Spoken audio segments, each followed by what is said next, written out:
The Mexican drug trade as a huge problem is nothing new, especially with the drugs filtering into the U.S., often through the Texas border. The situation is dangerous as well, pretty much for anyone involved. Devastating gang violence is not uncommon, and those are just the crimes we know about here in the U.S.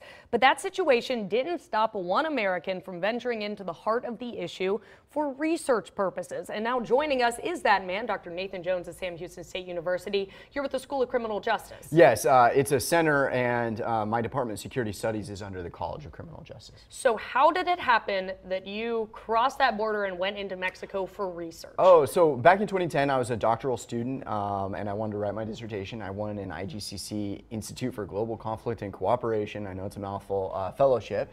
And I called up my fiance, who was from northern Mexico at the time, and I said, hey, honey, you want to go run around in Mexico and study organized crime? And as every woman loves to hear. Yeah. So we went to Mexico City for 3 months, and then we went to Tijuana for 6 months, where I built my case study of the Cartel Ariano Felix, better known as the Tijuana Cartel. Sure, and that's a dangerous thing. We have a photo here of you next to, who is this? Oh, well, so this was actually an earlier trip with the National Defense Intelligence College, is now known as the National Intelligence University. They did a project with the University of San Diego. This is actually, these are the pejes, like the state attorney general's office. This is the Mexican 2007 national sharpshooting champion.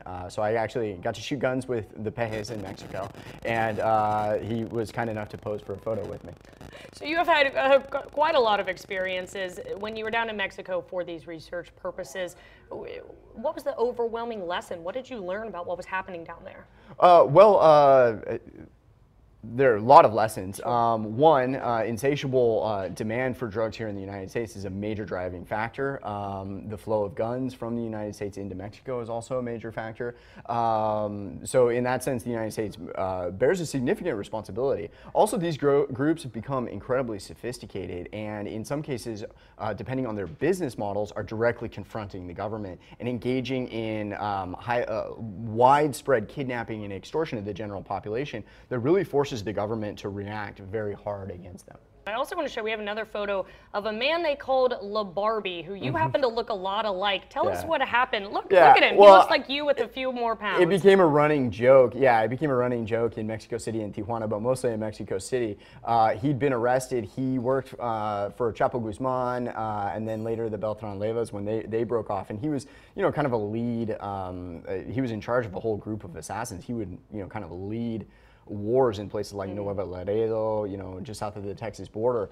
And he got arrested in that famous photo, and so it made a lot of press, and so people would see me walking down the street and they'd be like, hey, it's La Barbie. It's La Barbie. The similarities, you can really see it. So how does this just overwhelming Mexican drug trade, how does this affect us here in the U.S.?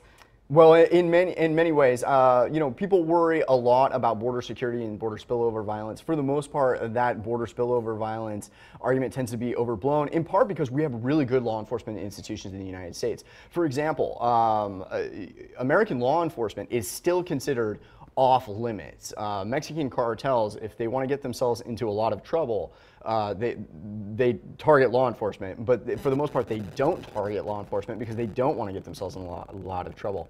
And that actually had an unintended benefit for me while I was down there, because as a white male who speaks Spanish, walking around, and I've got a short cropped haircut, people thought I was law enforcement oftentimes. So it'd be like, hey, it's the CIA agent, hey, it's the FBI agent, and once they get that idea in their head, you can't get it out, and no matter how much you deny it. But I was just an academic walking around asking questions. But I always wondered if that, in a sense, actually kept me safe, because American law enforcement is, for the most part, off limits down in Mexico.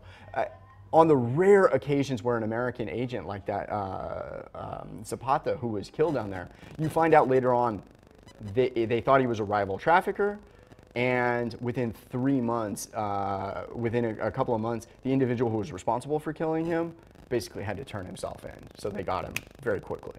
So what can be done? Is there anything that the United States government can do to help this situation at all? Well, cooperate with the Mexican government wherever possible. When the Peña Nieto administration came in, they didn't necessarily want to cooperate because they believed they were very nationalistic and they believed they could handle things on their own. Now you're seeing a little bit of a different tone. You're actually seeing Peña Nieto propose bills to allow American agents to carry their guns while in Mexico. That's a sea change, something you wouldn't really expect. So wherever possible, we should be coordinating with the Mexican government on these issues. Also, I believe in less fence, more task force. We tend to focus on, okay, we're going to secure that border line. Wait a second, the front line is everywhere in these kind of unconventional conflicts. So what we really need is really good investigators, task forces. You can't just, label a task force in any existing group. You need really good investigators doing things that you wouldn't really think about, like property analysis. Why is the same house where you find 100 people naked, a human trafficking stash house, a year before, it was a drug stash house? What kind of property analysis are we doing to find out who's the real owner behind that house? What's the real network going on? We need to be paying for really good investigators to spend a lot of time. It's not necessarily sexy, but over the long term, that's a much better way to deal with organized crime. That's what's going to help. Well, goodness, a very interesting perspective from somebody who has seen it firsthand. Dr. Nathan Jones with Sam Houston State. Thanks so much for being with us. Thank you so much.